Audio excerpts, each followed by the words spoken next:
Hi guys, Jimmy McIntyre here. In today's video, we're going to look at some techniques for dodging and burning your photos that you might not have seen before. Now before we begin, I'm looking for some tutorial ideas. So is there anything in Photoshop that you find particularly difficult or any new techniques you'd like to learn? If so, please leave a comment in the comment section of this video and hopefully I can create some tutorials on that. So dodging and burning is a way of giving our image more contrast and more depth. Essentially, these are the dodge and burn tools in Photoshop. This is the dodge tool and this is the burn tool. Dodging brightens up certain areas and burning darkens certain areas. So for example, if we choose the dodge tool, I've duplicated the background layer here and I can choose a specific tonal range, so highlights, midtones or shadows. Let's say I just want to target the highlights. So because I've chosen the dodge tool and the highlights, that means I'm going to brighten only the highlights. And I can set my exposure or strength to whatever I want depending on how strong I want the effect. So I'm going to leave that at about 1920 and I'm just painting in the brighter areas. And you can see we have brightened the areas, but we've also affected the color in the areas, which is one of the main problems with this dodge and burning technique. So there are two particular problems that we have when using this method. Firstly, as you can see, we oversaturate certain parts of the image. And secondly, because we're working on a full layer here, it's a completely destructive process, which means that we might not be able to go back later on down the line and undo these changes or modify them entirely. So what we need to do is to create a dodge and burning technique which is non-destructive and which doesn't affect the colors in our image. Now Photoshop did add the sponge tool here, which kind of desaturates the image, but it's a really inconsistent tool and it can make your image look incredibly patchy. Another way to desaturate your image or to only affect the brightness values in your image and not the color is to go down to the blend mode of the dodge and burn layer and choose luminosity.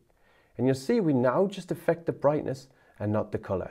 But essentially there are better ways to dodge and burn in Photoshop, and just a quick search on YouTube and you'll come across lots of different techniques. But I'm not sure you'll see these techniques necessarily. The first way to dodge and burn is a completely non-destructive process that doesn't affect the color as well. And you can find it in the top 2 actions of my free download. And I'm going to show you how to use the actions and then I'll show you how to do it without the actions. So let's choose, for example, dodge highlight. So we just want to brighten our highlight. Now we'll see we've created a brand new layer called highlights.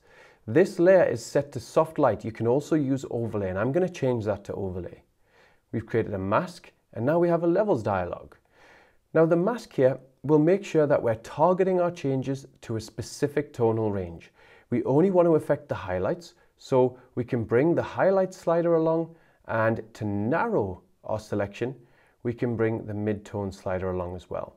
And essentially what we're doing here is the brighter the mask, so these areas are bright, these areas are bright, the more they'll be affected by the dodging process.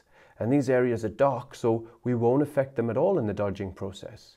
So let's just make this a little bit more open and press OK. So now I'm affecting the brightest parts and also some of the upper mid-tones here. I choose this layer. I'm going to change that to overlay. I'm going to choose a paintbrush, set my foreground to white because white brightens and black darkens.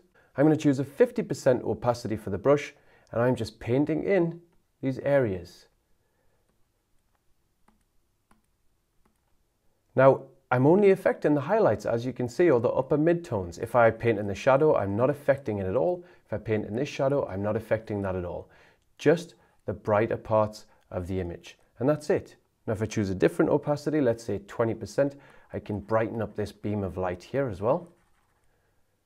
And maybe this beam of light here too. So this is the before and after. And you notice that we haven't affected any of the colors at all. And it's also a completely non-destructive process. We're working on a blank layer and a mask, so we can go back and make changes to that at any time. Now, if we look at the shadows, burn shadows action, it's the same thing, but this time we're darkening the shadows. So now our mask is inverted and we just want to affect the shadows, but right now almost everything's white or light gray. So we're affecting everything except for the bright lights. We just want to target the darker parts of our image, so we want to make those areas white or light grey. So I'm bringing the mid-tone slider along, and I'm bringing the highlight slider along slightly, and then I press OK. Now I have a foreground of black And watch this. I'm just painting in the shadows, and now I'm affecting the shadows, but not the highlights. See, I'm painting on the highlight and I'm not affecting it. So I'm just affecting the shadows. And there's the before and after. And just as before, we're not affecting the colors in any way. So how can you do this for yourself? Well, essentially all we do is create a new layer. We set the blend mode of this layer to overlay or soft light, depending on what you want. We create a mask. And if you're a Raya Pro user, all you need to do with the mask is choose apply to shadows or apply to highlights. So for example, if we press apply to highlights, we'll see we have a mask which targets only the highlights now. Now, if you're not a Raya Pro user yet, I'm just going to create a mask and I'm going to image, apply image, and make sure your settings are the same as mine. And now I press OK, and you can see we've now created the mask. So if I hold down Alt or Option on a Mac, this is what the mask looks like, and then we press Command and L or Control and L, and now we can target our mask more specifically towards the highlights because we're dodging the highlights in this process. So we don't want to be too contrasting. This should be okay. And then again, we can set our foreground to white and just start painting in those areas, just as before. And that's it. And to burn the shadows, we can delete this, create a new layer again, go to overlay again, create a mask. Raya Pro users, you just press apply to shadows and you'll see the shadows mask here. If you're not a Raya Pro user, you just go to image, apply image, and this time choose invert and press OK. Now again, hold down Alt or Option and click on the mask and then press Command and L or Control and L and we can refine our mask even further. There we go. And then with a black paintbrush, we just darken our shadows. Or if we want, we can undo that, choose a white paintbrush with a strong opacity, and we can brighten our shadows. And again, we do so without affecting the colors. And again, it's a completely non-destructive process.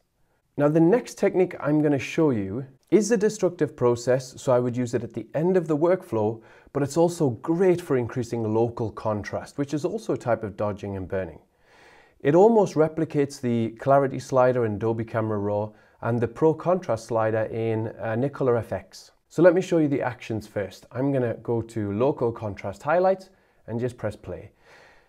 Now we've opened up the high pass dialog here, and I think you should be careful with this because the stronger you push the radius, the more artifacts you'll see in your image. But we can control those effects afterwards by lowering the opacity of the layer or masking it out in certain areas. So the high pass filter usually is for sharpening, and you'll see at a lower radius, we create fine sharpening in our image. But if we really boost the radius, that's when we can start to increase local contrast. So let's say I go for around 160 and just press OK. Just as before, we've got a levels dialog, but I'm going to actually slide all of these to the right. Then I'm going to move this mid-tone slider to the left. And can you see how we're creating that beautiful local contrast? And just press OK. And that's the before and after. Now, obviously it's a little bit too strong, so we can reduce the opacity significantly. And look at the beautiful details that we've drawn out of the image here. Now, that's just affecting the highlights. So in order to do the same thing, but with the shadows, we can press play again, choose a roughly similar radius, press OK. And just as before, here's the mid-tone slider, and I'm just bringing it along. And now we're darkening the shadows. So I'll do it to about here and press OK. And there's the before and after. Again, that's very strong. So we just need to lower the opacity until we're happy. And that's it. So how can you do this without the actions? Well, firstly, we just duplicate the background layer. Then we change this to overlay. We make this layer invisible and we create a mask. Then we can go to image, apply image just as before. And if we're just going to affect the highlights, we just leave it like this and press OK. Now again, Raya Pro users, you can just use apply to shadow or apply to highlights. So now we make this layer visible, we select the layer, we go to filter, other, high pass, and we just choose our radius and press OK. Then we select our mask, press Command and L or Control and L just as before, and we change the slider. to whatever suits our needs, and then we press OK when we're happy. If you're a Raya Pro user, all you need to do is go to Raya Pro, choose Detail Enhance 1, set your radius, let's say 150 roughly. Now on the Layers panel, we change this to Overlay, and we press Command and I on the mask to invert the mask. We make the layer invisible, and we just go to Apply to Highlights. And there we go. And of course, we can change the strength as we like and press OK. To target just the shadows, we can duplicate the background layer again, go to Overlay again, make it invisible, create a mask, go to Image, Apply Image, just as we've done a few times, press Invert and press OK. And now we can make this layer visible, choose the layer, go to Filter, Other, High Pass, and press OK. And again, we can press Command and L or Control and L and decide how strong we want the effect to be. And press OK. And that's a before and after. And that's it. 2 ways to dodge and burn in Photoshop using techniques that you might not have seen before. If you've enjoyed this video or you want to see more tutorials, please press the subscribe button below or visit my YouTube channel for more videos. So until next time, take care.